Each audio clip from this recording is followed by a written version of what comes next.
PPS 做台北市长的调查，11月27号到12月4号，1006个有效样本，大概正负差3%。蒋万安跟王世坚因为大家一直讲王世坚如果民进党派王世坚，国民党是蒋万安，会怎样？55%比31%，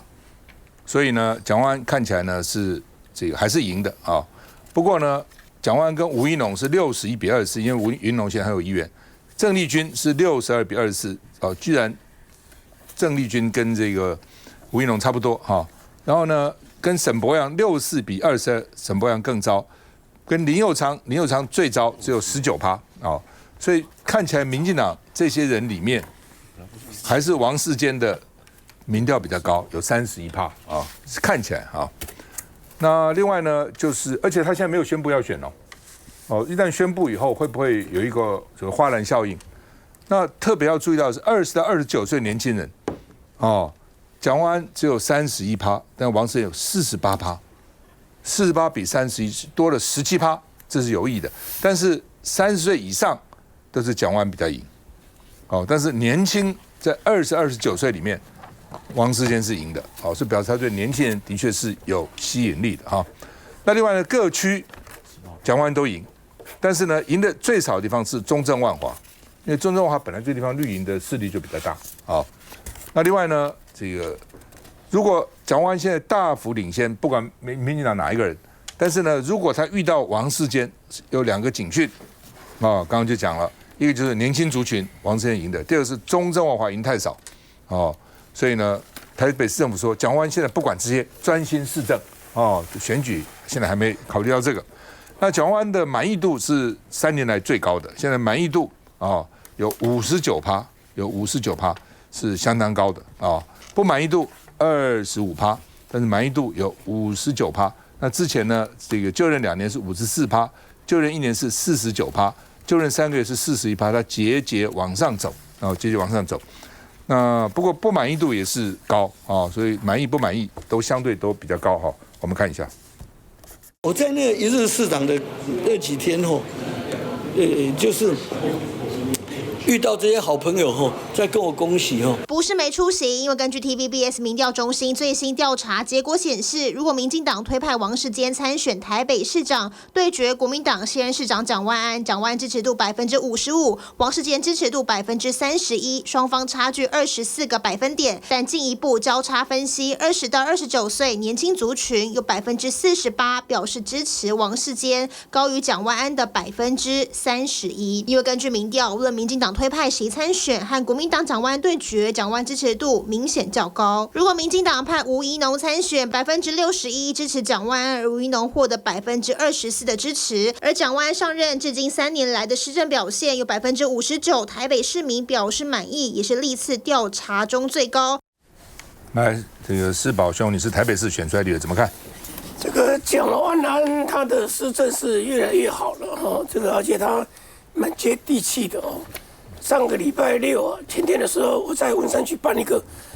这个圣诞节到了嘛，圣诞的云游会，现场来了5、6千人，他到现场去蒋万安到现场是受欢迎的，就一路这样子摊位，我们摊位有60个摊位左右他一摊这样逛哇，好多人找他照相这个照相那个照相很重要的，我们在文山区，因为我们念之在之，就是文山区的捷运南环段。在前面的市长搞了几年都一直没办法标，为什么？因为它的物价一直上涨，所以这个钱不够。蒋万安一上来，不到多久时间就搞定了。哇，文山区的人非常支持他，其他的区一样他一个一个知道这个区需要什么，那个区需要什么。而且我记得非常清楚，在反罢免的时候，他针对每一个立委的选区，他们正在进行中，以及未来需要的地方的建设是什么，他如数家珍就这个委员那个委员需要这个那个，我觉得他非常进入状况。一方面，他的政策也抓得很准比如说最近的回答的事情也搞定了，他明天要上来的，所以看到可是我要提一下说，这个东西年轻人为什么输给王世坚？这里面就很有趣的、很纳闷的一个，虽然是王世坚有一个没出息那首歌了那首歌它非常红可是我说怎么看？从左看右看前看后看，蒋万安都不应该输给王世坚，还输那么多，怎么会这个样子？所以蒋万安在年轻票还可以再加强，我觉得这个样子。来，世刚，你这个台北市议员，我觉得主要是王世坚有趣啦。我觉得重点是有趣啦。年轻人喜欢什么？喜欢一个真人物有趣的特质，然后不跟这个传统的不一样嘛。那至于说是不是细究蒋万安的政策如何，然后王世坚政策如何，目前还不到那个时候啦。所以年轻人就凭一个印象就对，对，王世坚是个有趣的人物。那蒋万安毕竟也还比较这个条条框框是比较多的啊，比较多的。不过有一个有趣的现象，像我们这个选区里面，像一些民进党的议员，现在有开始挂看板，他挂的谁看板？王世坚呢？跟王世坚一起合照，没有看到挂什么跟赖清德一起啊，或者其他的，或是吴思瑶一起啊，或者其他的候选人。所以看得出来，其实你要问台北市民进党籍的议员，他觉得未来谁有带话题能力、选战的话题能力、带动风潮、引起讨论，在他们心目中可能是王世坚啊，可能是王世坚。但是大家也知道，当今圣上不喜欢王世坚，不喜欢坚哥，所以大家也不好讲。但是用挂看板的方式来表达他们心中的一些想法啦。不过话说，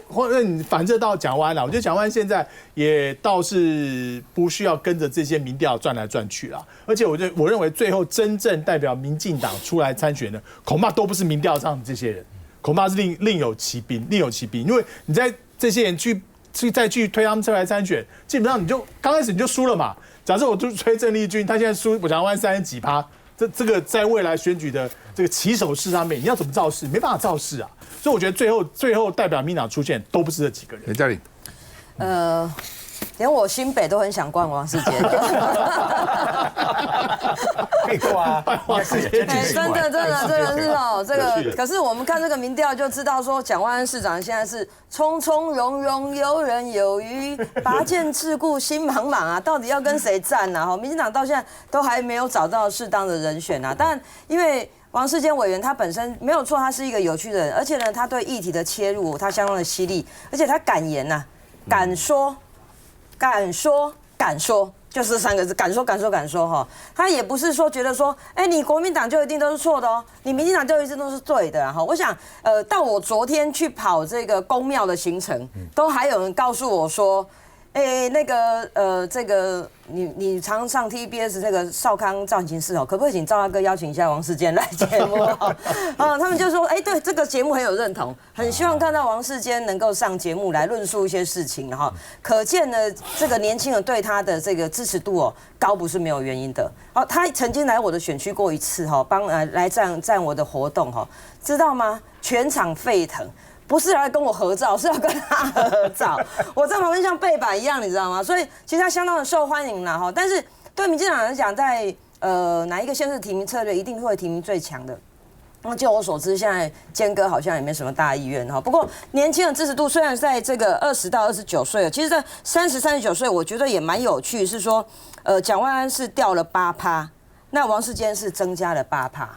30到39岁，那我也要提醒蒋万安市长，虽然我在新北哈，新北最近光是那个公馆圆环的事情，你知道那个民怨有多高吗？大家看到公馆圆环处理的过程当中哦，我觉得在交通族啦，这个通勤族啦，上下班这个族群，确实你掉了蛮多的支持度，因为大家会觉得说，怎么连一个交通你都搞不好哈？所以我想这里提醒蒋万安市长哦，辉达你也许加到分的，有一些你的形象也许也不错，但是你要看看说，在你施政的过程当中，有没有一些人是没有被你关心到的，这个部分。可能我们新北比较不会这样哦。我们节目请过王世坚来过了，蛮久以前就是，我们会再试图来去看世坚。事实上，他为什么民调会这么高？除了刚讲，他不是没出息，他是有出息。那首歌当然对他来讲帮助是非常，但年轻人嘛，所以看了真的有趣，所以投票就那个整个说要支持他的人就多。可是更重要一点，我觉得不是只有他打底是，你看他在立法院问政哦，民进党的立法院都是党意高于民意，对不对？王世坚不来这一套的，对，他敢说敢讲，敢说敢讲。光是那个1万年那次我也讲过嘛，1万年普发这个事情，民进党现在反对什么违宪呐，什么对不对？说不能发啊，结果呢到后来自己又去举一个说，哎呀，我们民进党推动要发这个1万块，所有的民进党立法委员自打嘴巴跑上去拿那个牌子，只有一个人王世坚在台下，我还问他说，你不是刷进去嘞？一共不行，我如果上去的话，不止前后不一，我会什么匆匆忙忙，到时候什么？人家会笑我说你前后对啊，连滚带爬，他就是完全站在民意去做这个事情。不过老讲一个啦，是我觉得王世坚大概不会去参选，他已经公开拒绝过嘛，对不对？啊，第二个老讲，虽然他在年轻这个族群有这个领先的这个蒋万安，不过你整体去看，他差很多啊，55比31，差24%呢。这基本上也是一个，当然如果站在人民的立场，我觉得鼓励世坚可以去打这一仗。不过第一个他没有意愿，然后第二个真的打看起来赢的这个几率也是低的。好，那你再看其他人，吴怡农目前看起来民进党很有可能推的就是他嘛，表态就是他。吴怡农多少？61比24，为什么这么低？吴怡农以前有段时间看起来那个民进党还没决定啦。对啊，对，我正要讲这个嘉玲，我正要提醒这个民进党的以前有些可以浮出头的，或者是有些明星，老讲这段时间都被民进党扼杀了。你没有发现，民进党不是叫他抗中保台牌哦，他一直在做违法乱纪的这个事情，弄到后来，本来就形象不错的立法委员，现在脸上都抹得黑黑黑的。你看这几天在吵什么？最近这1-2礼拜在吵什么？财划法。财划法，民进党一些以前那个在各个区域里面那个立法以前是站出来说要力争中央要下放钱，让各个地方可以照顾全民，照顾这个县市政府的。结果他们现在都自打嘴巴了，现在弄到连行政院的院长都可以讲说，我不执行而且我提醒大家一下哈，他所谓不执行是什么？不执行就是说他砍掉地方2646亿，这个是多严重的事情。所有的县市22个县市大家知道吗？一年的总预算多少？1兆出头他砍了1/4就你说像吴思瑶，他本来说呼声有机会去选台北市长，你现在不止没有帮人民讲话，你第一个你在财划法要过的时候，你统筹款也没有站在人民立场说要给台北市多一点统筹款，然后现在人家去砍了，现在总统开始砍台北市的那个捷运，砍多少钱大家知道吗？260亿。蒋万安已经出来抗议好几次了，民进党的立法委员、区立委吴思瑶他们、吴佩益你们有帮台北市民讲话吗？没有。所以你这个大的环境没有改，你那个整个党中央回力拢了，唔把自己个不卫生，然后一直在违法乱纪，你的那个明星不止不会往上走嘛，你的民调会越来越低。所以老蒋今天做的，所以蒋万安已经很高了。我跟你讲，再这样持续下去呀，民进党那些候选人啊，那个民调还会继续在掉。休息一下再回来。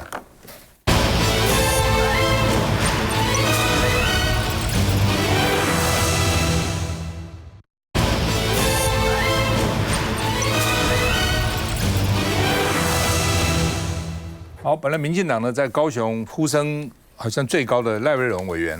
因为孩子在学校了说跟同学有纠纷了，那他第2次开记者会，说呢要让他孩子掉泪说要让孩子离开原来的学校，要就医，要寻求心理的协助那主要呢他为什么落泪？是因为孩子说孩子跟他对不起，害你要跟全国去道歉，所以赖瑞荣就流泪了。说不是你对不起我，是我对不起你那另外呢，因为如果不是赖瑞荣要选高雄市长，这些搞不好也不会媒体登这么大嘛，也不会搞到全国都知道了那他被问初选，他说我现在先处理孩子的问题，不要把孩子妖魔化那另外呢，政治是一时的，父母是一辈子的，孩子也是一辈子的，但是呢，他还是对政治会全力以赴那另外呢，因为他第2次召开记者会，所以呢，受害的妈妈也就原谅他了，说感受到他的善意了之前说没有感受到。那另外他的3个竞争者林岱樺、邱意莹、许智杰，基本上也是认为说不要用小孩子来作为攻击的这个题目了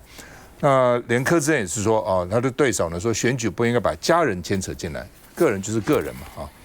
但是他也知道因为当时有传出来说赖瑞荣2点都要开记者会的时候，就很多人说那他说要宣布退选。我说不会的，他怎么可能因为这次退选？是不可能的那柯志恩说呢，他早也知道赖瑞荣不会退选，民进党各个候选人背后都有他的派系，不是你想退选就可以退选的你要代表派系了那联合报是说呢，赖瑞荣危机处理失分了因为这事情过了1个月，当时1个月之前赶快就把它处理掉嘛，拖了1个月然后搞到现在那另外呢，高雄市的民进党初选是最近几年最激烈的一战，4个候选人而且都很强，我们看一下。一系列的这种弥补伤害的一个过程，那我们家是真的很接受了这个诚意。我们谢谢。获得对方谅解，赖瑞荣激动起身，急忙伸手感谢，因为孩子的霸凌案延烧多日，终于露出和解曙光。我非常的敬佩爸爸的责任与担当，就是谢谢我跟我先生都感受到你们的善意。而家长会有这些转折，都是因为稍早前的一场记者会。我还是要对于这位女同学跟她的爸爸妈妈，致上我最深的一个歉意吼，对不起。7号下午再次现身说明，赖瑞荣先跟对方家长道歉，甚至立刻承诺将帮孩子转学。到学期末之前，我不会再让孩子去上学了哈，我会带着他了哈。那另外一方面是，我们也决定了，就是离开这个学校。原来赖瑞荣应对方家长要求，周五到校看了监视画面，虽然细节不愿多谈，但似乎知道自己理亏，除了转学，也自曝已陪孩子看心理医师，承认有异常状况，但提到孩子最近曾跟他道歉，也让他情绪激动，一度哽咽流泪。我的孩子来跟我说，爸爸，对不起，害你跟全国道歉的。一度近30秒说不出话，最后才说出是自己对不起孩子。来佩翔，我还是认为说，现在的关键点是被害者的小朋友现在怎么样去恢复，我觉得这是整个重点。当然没有错，赖瑞隆是现任国会议员，赖瑞隆是现在准备要选高雄市长的初选候选人。但是我觉得这个案子的重点还是应该放在被害者这个小朋友，他怎么样去做心理辅导，他怎么样去做心理复健，怎么样我们去避免在制度上面，怎么样去再说现在，因为以前的时候遇到这种偏差的行为，老师是可以有些作为的。但是现在的教育制度已经改变的时候，我们身为一个国会议员，我们身为一个为人父母，我们甚至因为一个公职人员，我们怎么样去在这个制度上面再去做一定程度的改变？我觉得这一点是我们第一个应该关心到的。毕竟国会议员有3位在这边，那我们也是身为一个社会知识分子，这一点我们其实同理心应该是站在被害者小朋友这边。第二点来看的话，其实赖瑞隆，你说他的危机处理不好，为什么大家觉得第一时间怪怪的？就是说，其实如果说他的讲法第一时间是出来是跟小朋友，就是被害者小朋友、被害者家长开这个记者会，我想效果会更好，因为让人家觉得，我一直认为我一直有个想法，就是说，如果有错，你在大众人物在大众媒体上面认错，不见得全然是扣分。因为这表示你有担当，这是一般的民主政治、一般的责任政治上面，我们应该看到一个政治人物的风范。但是如果你只是针对说这件事说不要见着叫家人，我会觉得好像有点失焦，因为真正最该关心的是被害者。那最后面当我们讲到这个高雄市长史上最激烈的一战，这也没有错，因为本来最强的候选人被自己人打。那后来现在2位出来的候选人，本来一位赖瑞隆赖委员，本来大家对他最大的记忆点，不是他身为立法委员，而是他一直不停说他是小鸭爸爸，就是他当初在高雄，我记得是陈市长任内，他当副市长还是当观光局局长的时候，他把这个黄色小鸭带到高雄港，所以他那时候有一阵子他宣传自己用小鸭爸爸来做宣传。但是经过这一次之后，反而大家对于他这个人设跟这个印象可能有很大方面的改变，因为一向是温暖的形象，忽然遇到这个状况的话，这种冲击是不知道选民会怎么样去做衡量。那至于邱意莹委员，我们就不多说了。那至于许智杰委员的话，他相对来讲就是比较民调一直起不来，但是这个整个大风吹，尤其是说可能连离初选的时间，我是不知道民进党的初选的这个节奏，但是差不多1个月，这个月底就要决定了。这个月底啊，那只剩下3个礼拜，只剩下2个礼拜，所以其实这个整个诡谲多变的状况，的确是可能是从自从上次听说上一次在韩国瑜当选的时候，2018那一场也是他们初选也是杀得很厉害，那是不是又再次延续下去？我们等着看。院长，这个在学校里面其实看到霸凌这件事情本来不是零容忍而已，它必须有制度化的一个过程。其实赖瑞隆赖委员他可以做的不是只有父亲的悲情了，那刚刚佩长讲的对，就是其实受害者更需要被关怀。那如果把它变成父亲的悲情，那就是你们家里面的事情而已。但我要说，是因为民主政治跟过去不一样。你看，过去的政治人物如果想要得到江山、得到大位的小孩子，其实几乎都是附属品而已。以王莽为例，他为了得到江山呢，他儿子犯了错，他自己把儿子绑起来打了还不算了，后来还亲自监斩了，这当然是太过分了。但古时候是这样，就是他为了证明他是大公无私的。那现在民主社会不需要这样的。但是受害者本身如果去复健这件事情，其实像一般人，我们大概只能用一些论述的方式来谈。可是既然作为国会议员，他可以做立法，可以做修法，包括校园之内有哪些社工机制或者哪些机制能够补强起来，让他投诉机制或者第一时间就能够让这些小朋友，他如果受到委屈或受到霸凌，从防止一直到事中的一个追踪到事后的补救，都应该有一套立法的过程。他手中有资源、有政策工具，他可以通过质询的过程，让行政单位做有效的改善。现在是陈其迈执政嘛，这其实是更有利，他可以做更多的事情。但是要把它变成父亲的悲情，那主轴确实失了焦。第二个就是危机处理，当然现在看起来都是马后炮了因为如果不是为了选举，那这个事情当然就不了了之。最后一点就是，民众当然还觉得说，如果连家里面的事情跟学校小朋友这些事情都过得不好，不能够把它处理好，就算你是小鸭的爸爸，但如果教出来的小孩子没有管理好，变成鸭爸、逼阿爸。那这个大概是将来怎么样把市政交给你？他也许做修补，可能这个方面如果能够修补我觉得对他能不能在出现这件事情上，我觉得影响应该不大。而且最后他如果真的出现了，怎么去说服更多的中间选民，或者是对这种家庭教育或者对孩子关系比较重视的人，把票投给他，这恐怕是他真正的挑战所在。来，这个志宝兄，我非常同意柯志恩讲的啦小孩子的事不要牵扯到这个选举来的选举我们以前也讲过一句话嘛，最不及妻奴，当然是我们现在是倒过来小孩子他发生的事情当然是不幸的是不好的，但是把这个扯到赖瑞隆这边来的话，我觉得扯得有点远。可是问题是在于，现在就要初选啦，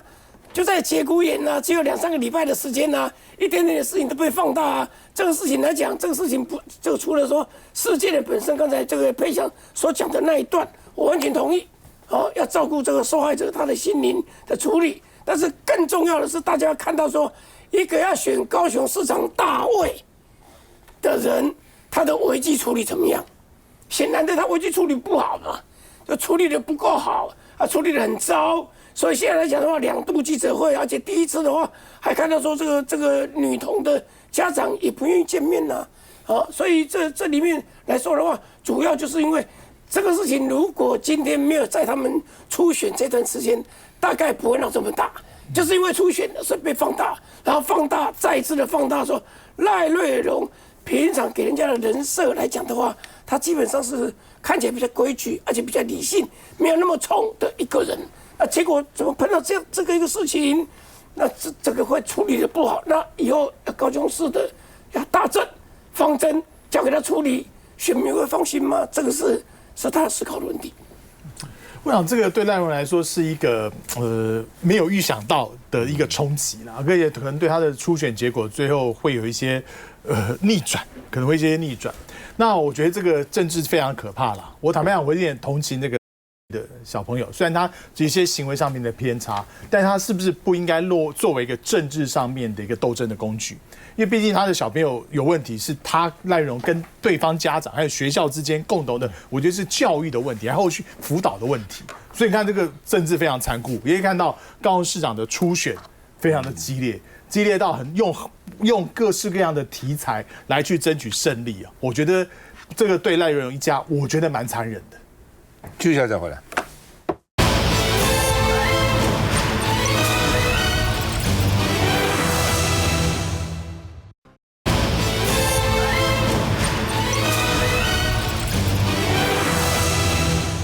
好，那么萧美琴到宜兰，说视察宜兰的金柑产业，而且呢大力推荐林国璋，林国璋应该是现在自由会的宜兰的负责人律师说要再加一把劲，那所以呢，因为萧美琴到宜兰视察，所以交通警察因为交管管制被撞所以呢。吴宗宪说：“你就是为林国璋助选嘛，再加一把劲，不是助选是什么？那你说你不是助选那民进党的立委陈俊仪他说呢，萧美琴绝对不是辅选不是为了辅选酿成交警被撞重伤，不是那另外呢，萧美琴也到医院去探视这2个交通警察，说一起为2个员警来祈福。”因为感到十分不舍啊。那林国昌也说，第一时间他就赶到医院去了哦，并不是浮选啊。那联合报的评论就是说，这叫做浮选的陋习，拿国家名气当遮羞布。哦，你浮选都是国家的大官，总统、副总统、院长这些部长哈，然后呢游走在灰色地带，哦，所以呢导致2名员警受伤，哦，所以呢撞出了常年的首长的陋习，算是一个当头棒喝啊。那另外呢，国民党现在一个是国民党立委吴宗宪，他也是国民党的文传会主委，一个是呢国民党的籍的宜兰县议长张胜德，两个都想要争取宜兰县国民党的提名。我们看一下，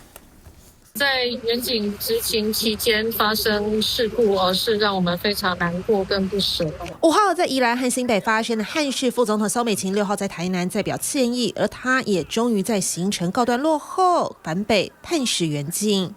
晚间6点多，脸书 po 文，萧美琴说已和卓院长前往探视2名受伤警察，期盼众人集气，让2位受伤远警早日康复。相关动作或许也是要弭平外界怒火，因为在野党点名远警会受伤跟选举有关。尽管民进党立委陈俊宇反驳行程非浮选，但看看副总统行程，不管是公开还是非公开，穿着政院顾问背心的林国彰几乎紧跟在旁，副总统脸书上的照片也不乏林国彰身影。我的好伙伴包含我们希望未来当这条咱的好管长，也难怪在野党穷追猛打。我想全国人民大家都看得懂，这只是包装成公务行程的一个浮选行程，其实就是在打选战。他明明白白的在这个媒体的面前来推荐，这完全已经违反了行政中立哦。对未来的可能对手批评，林国彰为正面回应，仅在脸书强调，第一时间得知后，随即前往医院关心伤势。此刻最重要的是伤者早日康复。来，嘉玲。我想延续我们刚刚在讲的，除了这个萧美琴副总统他去宜兰，那有这个远景因为执行勤务来受伤哈。但我们刚刚在讲这个赖若龙事情，其实政治不外乎要人性啦，政治不要冰冷冷的哈。所以在这个赖瑞龙，我觉得第一个他表现出来，他也展现他的诚意。所以你看看这个。我们民进党其他的这个立委哈，也给他肯定嘛哈，我觉得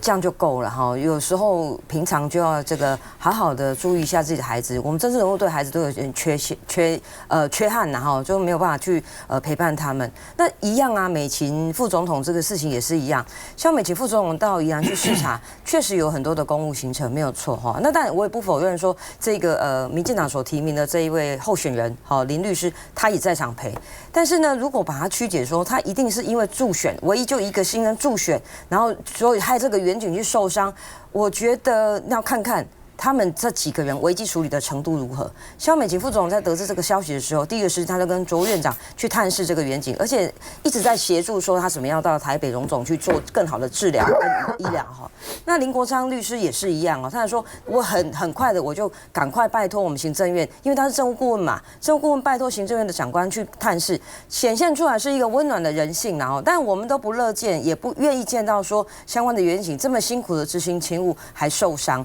但是我们要去探讨这个事情是说，这个远景受伤到底肇事的责任是怎么样？到底是什么原因？他平白无故站在那边在执行勤务，他并不是在行进当中，他也受到这样的伤害哈。那所以我在想说，我们要有人性一点，如果每一件事情都要把它政治化，这因为赖若龙要选高雄市长，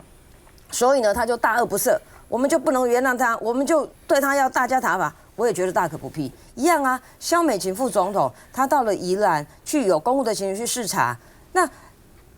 在这个过程当中有相当多的勤务，那远景很辛苦，我觉得这要予以肯定哈。那很多人都说啊，是不是他害的？我觉得大可不必这样讲。如果今天萧美琴副总统他没有去关心，总统他院长也不闻不问。包括这个林国彰律师，他也不闻不问。那我们大家谈吧，不可以，一定要有人性的关怀。希望这个远景早日康复。院长，这个不是只有民进党会这样做了，任何政党只要执政以后，总统、副总统一出去，车队就出去嘛。那个人都不是一个两个，都是几十个。总统的阵仗更大。那你说，如果他要身兼党主，如果总统跟党主席分开，那还好办。他现在都混在一起，或者是党政不分家，不论是总统、副总统，基本上很难去切割这种行政资源跟选举活动。就行政资源跟选举活动要切开，这个很难啊。那我们没有，我们的行政中立法并没有规范到政治人物，只规范了公务人员而已啊，所以很容易执政者把这个所谓的视察或者是行程包装成政策或者考察，顺便站台啊，所以你很难去做切割，这第一个。第二个是维安跟基层的成本呢是由公务体系是全民纳税，可是政治红利却集中在少数人手上，基本上从社会公平来看是不够的。但是我说这不是只有任何一个政党，其实所有政党都很难免。那因此又回到主题，这有3个立法委员嘛，也许将来可以，在这个财阀法告一段落之后，这个像这个事情其实又要进入选举了，然后更加把它明确化啊，不像过去萧万长为例，他也当时当副总统，他没出去福建，他就是下班的时候，然后同时呢，下班以后的油钱他自己付啊，他很清楚，就是他也不要任何随扈，他保全另外请哦，那安利走就清楚。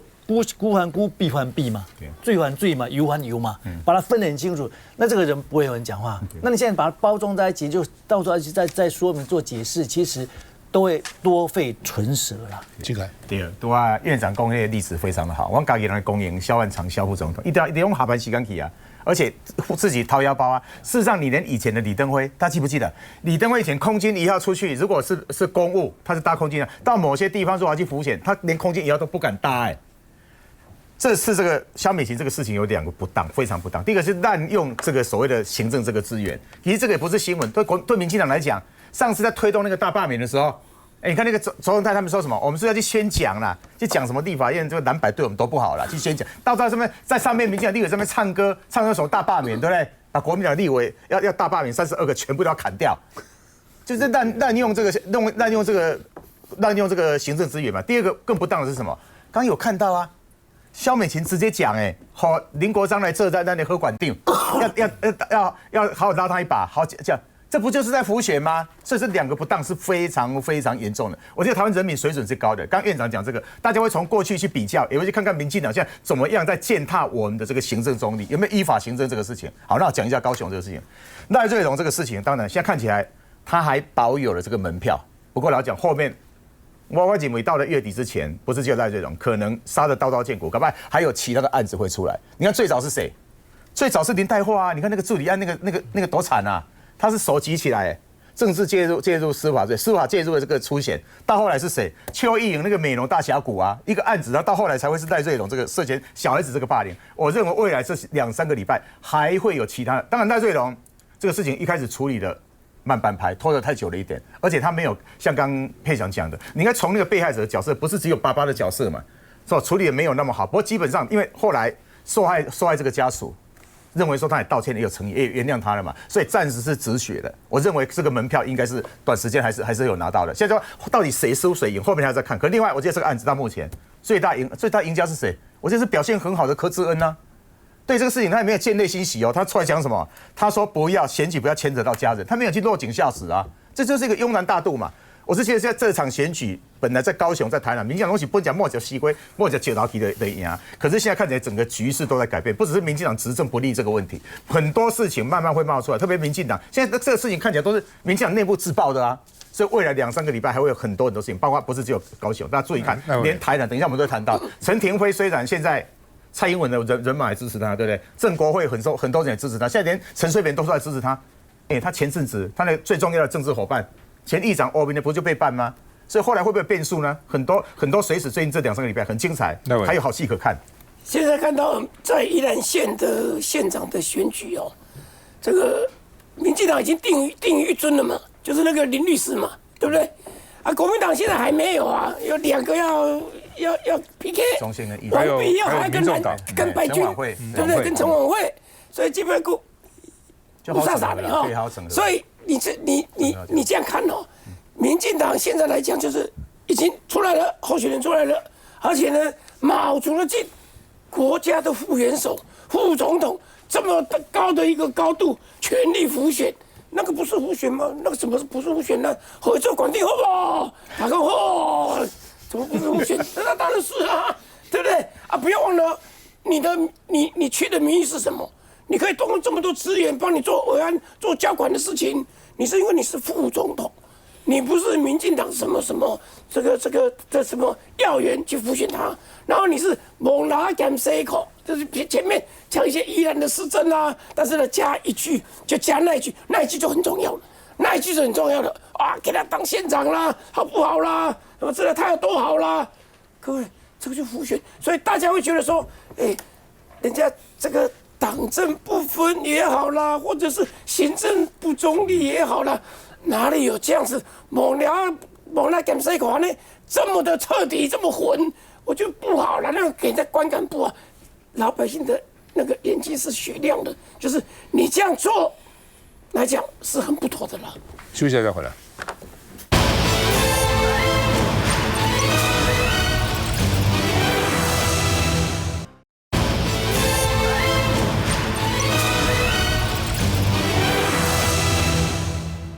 民进党就在高雄、台南，大概竞争比较激烈了哈。那陈水扁公开挺陈亭妃，他说陈亭妃有99.9%的几率当选台南第一个女市长啊。那另外呢，这个陈水扁2次开口挺陈亭妃啊。那么另外呢，绿营说有一个反赖联盟成型，反赖清德联盟。那陈水扁是不是反赖联盟的成员？那是不是要跟赖清德作对？陈亭妃，你们想太多了。阿扁很疼惜我了，阿扁是台南出生的哦，台南县呢，哦，现在台南县是合并啦啊。那另外呢，这个阿扁有没有跟赖清德唱反调？上报引述消息人士说，陈水扁要开节目，他现在开个电视节目、政论节目，是说为了要帮赖清德。就赖清德，你干嘛反对我呢？对不对？我就帮你啊！哦，你这民调低了，我帮你啊！哦，那现在陈水扁到底能不能当主持人？他是受刑人。而且还在保外就医啊，跟他有很多限制，不上台、不演讲、不谈政治、不接受媒体采访，这4不啊。那恩斯一就把球踢回法务部啊，说你法务部来说，他可不可以主持节目啊？哦，那另外呢，这个恩斯一说也发函请电视台陈述意见呢、啊，哦，说你到底能不能主持进电视的新节目啊？台中监狱说他还没有来申请啊，所以我还没有申请的事情，我怎么来评论呢？会密切注意陈水扁的状况，看他到底怎样啊。哦，那另外呢，这个到底陈水扁主持政论节目算不算英系的反击？谢龙介说，哦，有好戏可看，哦，说陈水扁是故意跟赖清德唱反调，但是呢，上报又说陈水扁是要帮赖清德啊，而是帮赖清德还是反赖清德？看一下。委员怎么看阿扁挺你？谢谢啊，谢谢陈水扁总统这么疼惜我。那你会觉得阿扁是在跟赖清德作对？大家想太多了，真的。阿扁总统对台南太了解了，而且赖总统也一定希望是一个最强的候选人，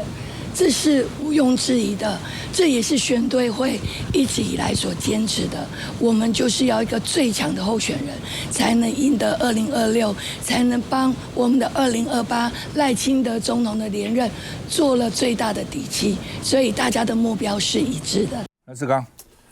我是觉得陈水扁开节目基本上就违反前面4个嘛。你说2015年这4个条件，坦白讲之后已经通通打破了，就不谈政治，几乎每天都在谈政治。那这个不上台不演讲，很多其他的方式去做偷渡啊。所以我们今天我在讲，我们到底是不是一个法治国家？连一个受刑人，然后在保外就医的阶段，就可以做这么多政治上的工作啊！这每个还做很多的政治上的演讲表态。基本上就跟大家保外就医的情况已经这个差很远了。那你说进电视又找他去主持节目，我觉得已经超过大家容忍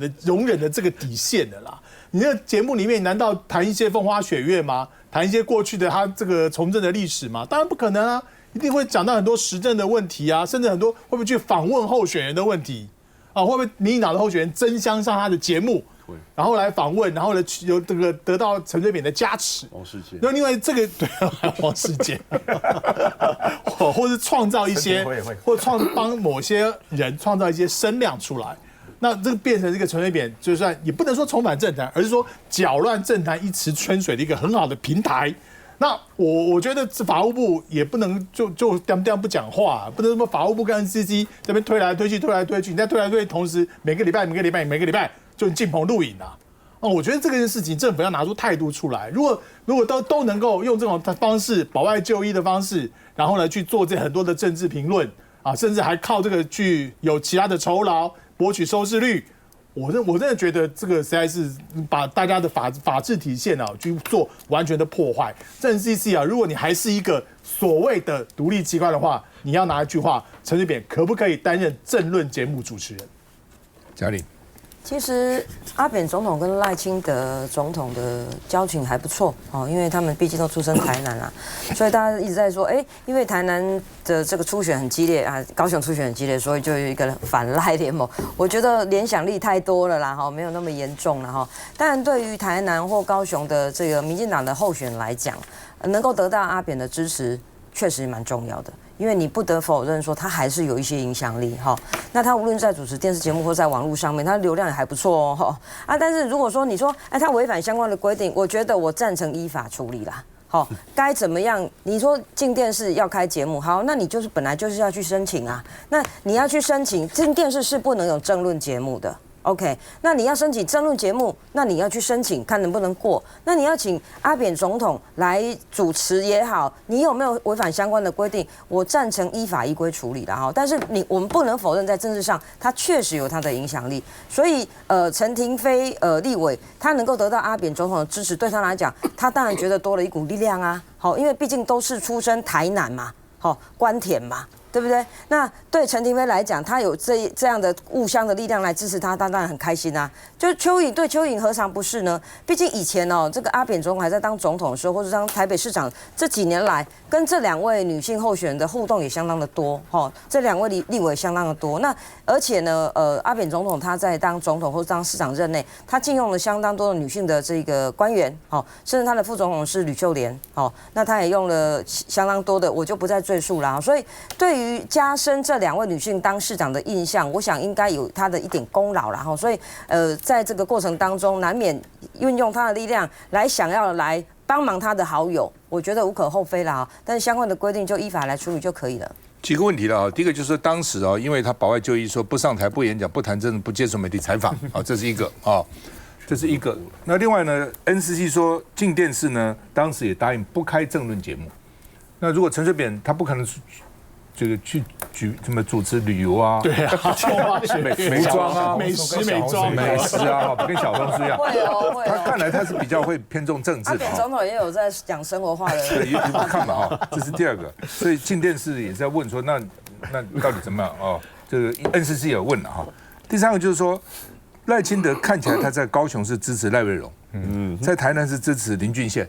那陈水扁什么意思？跑到高雄呢去大力支持邱莹，跑到台南大力支持陈亭妃，还是他99.9%会当选？那你置林俊宪于何处？你置这个赖清德于何处？那到底这些问题到底是怎样？来，我们猜一下，陈水扁总统这个节目如果开成，会不会找陈亭妃去？会啊，99%台南是第一个女士，99.9%他也要去的嘛。那高雄要支持邱莹，一定要去嘛，对不对？那王世坚如果评价不错，王世坚要去。赵大哥好像也上过他广播。是不是？没有，我去，你看跟他对当面谈过了，他也会邀你去嘛。好，那个节目一定，那一定很精彩。这个节目一定是火力四射，一定是火力四射的。这个事情我先讲，第一个，他之前有所谓的4部队，大家说依法论法啊，其实他还没有开政治节目之前，他这已经做广播了啊，他们在谈政治，那个门早就被打开了。那刚讲那个。讲进电视这个事情，他是 NCC 说要不要发给他执照的时候，跟他讲说你不能做政论节目啊，他已经开啦、啊，这就是现在台湾很离谱的一个地方。好，那讲这个政治的影响最大会在什么地方？因为现在在高雄、在台南、在新北，蔡英文的系统加上苏贞昌的系统，英苏联盟已经成型了嘛。所以看苏贞昌是跑到高雄去帮邱意莹，邱意莹跟陈其迈是跑到北部来帮苏贞昌的女儿，他已经结在啊。现在如果再加一个陈水扁。哇，那我看赖清德挑战就太大了。他在台南跟高雄都有他自己的子弟兵要自己要推哦，那这会造成什么样一个结果？如果选出来，后来推出来，民进党推出来的人都是属于刚刚讲英系的人，然后是苏系的人，又是陈水扁支持的人，那下一任搞不好选完之后，不是只有赖清德这个党主席可能要下来哦，搞不好行政院长都换人，会不会就是变成陈其迈上去，甚至2028可能就是陈其迈或者是英系的人哦？赖清德会让这种事情发生吗？所以我在节目应该是开不成啊。来，院长江院长，其实阿扁是上一任总统，赖清德现任。从政治实力来看，陈水扁只剩下一种象征的动员力，在某些区域他会有影响力，但就整个行政资源，这很现实问题嘛。党政军队所有资源都在赖清德手上啊，所以没有反赖联盟，你反不了。那个不成比例了，不成比例原则。所以对于赖清德来说，其实最后还是我认为还是赖清德拍板说了算。但是对陈水扁来说，他就是一方面，